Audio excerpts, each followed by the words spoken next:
وسلم کو بتایا، اور یہ مسجد زرار انہوں نے بنائی ہوئی تھی منافقوں نے، اور وہاں پر یہ مسلمانوں کے خلاف مشورے کیا کرتے تھے۔ تو اللہ کے نبی صلی اللہ علیہ وسلم کے حکم سے اس مسجد کو جلا دیا گیا۔ یعنی وہ انہوں نے بنائی کس لیے تھی؟ مسلمانوں کے خلاف، اور حضور صلی اللہ علیہ وسلم کے خلاف مشوروں کے لیے انہوں نے وہ بنائی تھی، منافقت پر مبنی تھی، تو اللہ کے نبی نے اس کو جلوا دیا۔ پھر اس کے بعد مومنین کی 9 صفات اللہ نے بیان فرمائی۔ اچھا یہ دیکھیں، اللہ جل شانہ ہر صورت میں مومنین کی صفات کو بیان فرما رہے ہیں بار بار، اور ان میں سے اکثر صفات وہ ریپیٹ ہو رہی ہیں۔ اس کی وجہ کیا ہے؟ اکثر مضامین ریپیٹ ہو رہے ہیں۔ موسیٰ علیہ السلام کا واقعہ ہے، باقی انبیاء کے واقعات ہیں۔ اللہ جل، عربی کا محاورہ ہے نا، اذا تکرر تقرر، کہ جب کوئی بات بار بار کی جاتی ہے وہ دل میں قرار پکڑ لیتی ہے۔ تو مومنین کی صفات بیان کی۔ ہم اس پر ذرا وہ کیا کہتے ہیں، کاؤنٹر انالیسز کرتے جائیں کہ ہمارے اندر کون کون سی صفات موجود ہیں اور کون سی ابھی نہیں ہیں۔ پہلی صفت بیان کی کہ مومن توبہ کرنے والا ہوتا ہے، بار بار اللہ سے معافی مانگنے والا۔ دوسری صفت بیان کی کہ عبادت کرنے والا ہوتا ہے، اور تیسری کہ اللہ کی حمد بیان کرنے والا ہوتا ہے، اللہ جل شانہ کی حمد و ثنا بیان کرنے والا۔ چوتھی روزہ رکھنے والا ہوتا ہے، مومن روزہ رکھنے والا۔ اور اس کے بعد کہ رکوع کرنے والا ہوتا ہے، مومن سجدہ کرنے والا ہوتا ہے، یعنی جو نماز پڑھتا ہے رکوع اور سجدے کی صفات اس کے اندر پیدا ہو جاتی ہیں۔ اور پھر بڑی اہم بات کہ امر بالمعروف اور نہی عن المنکر کرنے والا ہوتا ہے، نیکی کا حکم کرنا اور برائی سے منع کرنا۔ عام طور پر باقی صفات نماز، روزہ وغیرہ تو اکثر لوگوں میں پائی جاتی ہیں، لیکن یہ اس کا فقدان ہے، اس کو ہم ذمہ داری نہیں سمجھتے۔ لوگوں کو بھلائی کی طرف بلانا اور برائی سے منع کرنا۔ اور 9ویں صفت کہ اللہ کے حدود پر قائم رہنے والے ہوتے ہیں، جو اللہ نے حدود قائم کر دی، دائرہ کھینچ دیا، اب اس سے باہر نہیں نکلیں گے کہ یہ میرے اللہ کا حکم ہے، بس اس کے آگے کوئی چون چرا نہیں۔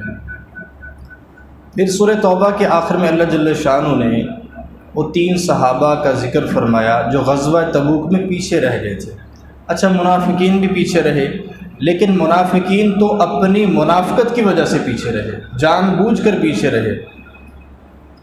یہ 3 صحابہ یہ تو اخلاص والے تھے، تو ان کے اندر تھوڑی سستی پیدا ہو گئی۔ انہوں نے کہا اچھا چلے جاتے ہیں، 1-2 کام ہیں، چلے جائیں گے۔ وہ کرتے کراتے دن کافی سارے گزر گئے اور مسلمان واپس بھی آ گئے۔ تو یہ 3 صحابہ تھے، حضرت کعب بن مالک، حضرت ہلال بن امیہ اور حضرت مرارہ بن ربیع رضی اللہ عنہم اجمعین۔ یہ 3 صحابہ تھے۔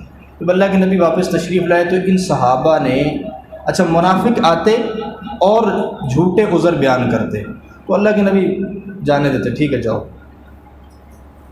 لیکن وہ کہتے ہیں کہ جو اپنے ہیں، اپنوں کی طرف سے پھول بھی لگے تو زخم، وہ چوٹ زیادہ لگتی ہے۔ تو یہ صحابہ آئے، انہوں نے بالکل سچی بات کی، یا رسول اللہ یہ چھوٹے چھوٹے کام تھے دنیا کے، اور ہمارے اندر سستی پیدا ہو گئی اور اس وجہ سے ہم نہیں جا سکے، اور اگر ہم آج کوئی بہانہ کریں گے تو اللہ آپ کو بتا دیں گے، ہمیں یہ علم ہے۔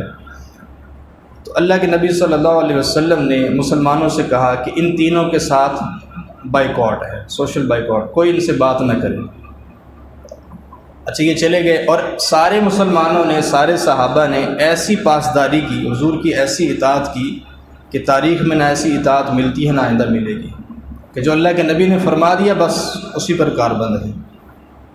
پھر 50 روز تک یہ حضرات اللہ سے توبہ استغفار کرتے رہے، اور اللہ جل شانہ نے چونکہ مخلصین تھے اور اللہ نے آئندہ امت کے لیے ایک سبق رکھنا تھا، پھر اللہ جل شانہ نے ان حضرات کی توبہ کو قبول فرمایا۔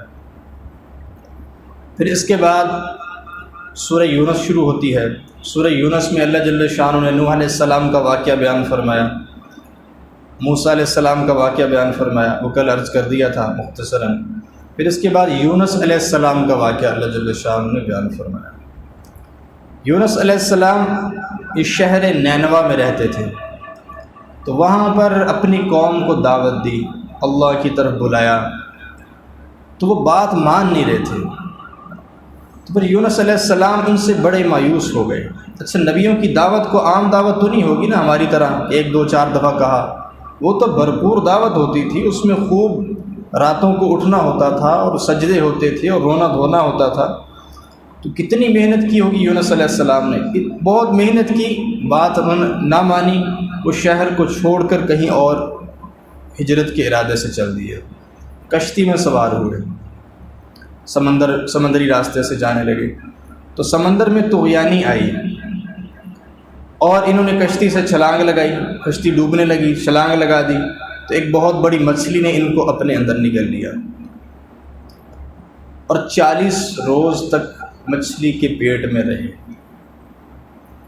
انسان 2-3 منٹ سانس نہ آئے تو صحیح ٹھیک ٹھاک ہٹا کٹا انسان، اس کی روح پرواز کر جاتی ہے۔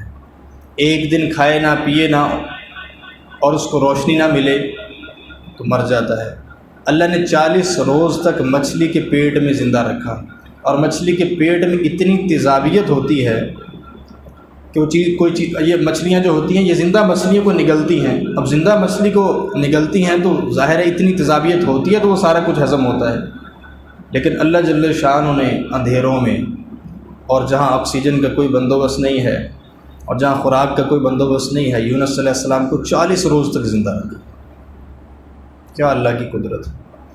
پھر اللہ کے حکم سے اس مچھلی نے یونس علیہ السلام کو صحرا اپنا ساحل پر اگل دیا، باہر تشریف لے آئے، اور اللہ کی کرنی ایسی ہوئی کہ ان کی قوم کو بھی اللہ نے ہدایت عطا فرما دی۔ وہ سارے کے سارے نکلے اور صحرا میں گئے، مرد، عورتیں، بچے، انہوں نے بڑی آہوزاری کی اور اللہ سے توبہ استغفار کی، اور اللہ جل شانہ نے ان کی توبہ کو قبول فرما دی۔ اس کے بعد 12واں پارہ شروع ہوتا ہے، وہ انشاءاللہ کل گا۔ اللہم صلی علی محمد النبی الأمی وعلی آلہ